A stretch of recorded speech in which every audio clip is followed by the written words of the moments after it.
Well, happening now, November is National Epilepsy Awareness Month. During this month, advocates are sharing their stories and efforts to help with people with epilepsy and raise awareness. Joining us this morning is advocate Sarah Staggs, who also has epilepsy herself. Thanks for joining us.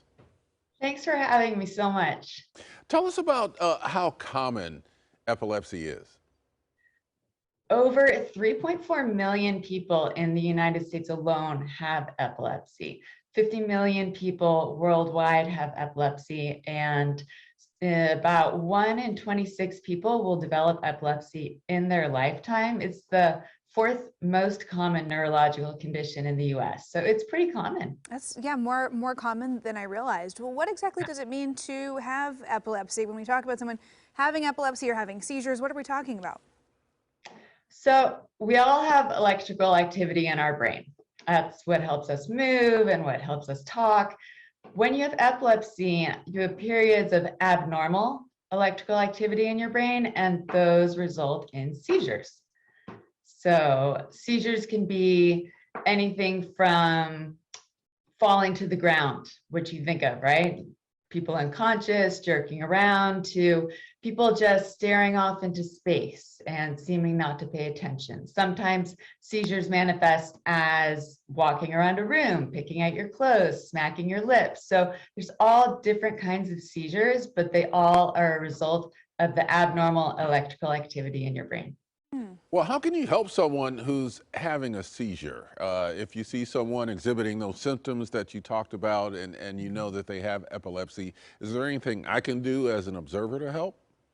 Yeah, Ken, that's such a good question. Seizure first aid is so important to learn and so easy. So just think of the 3 S's: stay, safe, and side. So first of all, first S, stay. Stay with the person who is having the seizure through the seizure and through their recovery. Safe. Make sure that this person is in a safe place. And if the seizure has brought them to the floor, just put a little something soft under their head so that they don't hurt themselves. And then side. If the seizure has brought the person to the floor and they seem to be unconscious or they have impaired awareness, turn them on their side so that they don't vomit and asphyxiate or choke, or if anything comes up, that they don't choke on it. And then there are 3 things also not to do. First of all, do not put anything in the person's mouth. You cannot swallow your tongue. It's physically impossible. 2, do not restrain the person. There's no reason to try and hold the person down. You can't shake someone out of a seizure. You just have to let the brain run and do its thing. And 3, you don't have to call 911 unless the person is pregnant, the seizure lasts for over 5 minutes, the person has hurt themselves in a way where you would call 911 anyway, or the seizure stops and then another one starts again. That could be a medical emergency, but other than that, you don't need to call 911. Okay, that's really good information for anyone to have to empower them to help in that scenario. Now, when it comes to, living with epilepsy, as you mentioned, it's a common neurological condition. So are there treatments available? There are. When a person's diagnosed with epilepsy, the first line of defense is generally medication. So a doctor will prescribe, based on how your epilepsy is presenting, certain medication, and if that medication works, great, and if not, then he or she will prescribe another medication. And if that doesn't work, then it's time to talk about other options. There are surgeries available, there are devices, implants, there's diets, lifestyle changes. So there are a lot of treatments for epilepsy that are out there right now.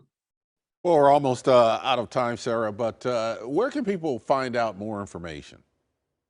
The first thing that comes to mind, epilepsy.com. Go to the American Epilepsy Foundation website, epilepsy.com. Tons of information on there, and also a place to donate. So maybe just give as much as a cup of coffee, and it all goes to research and treatment for people with epilepsy.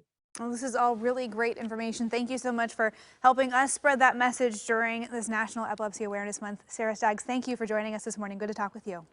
Thank you so much for having me. And of course, we'll post this interview along with some of the resources that you need in the AM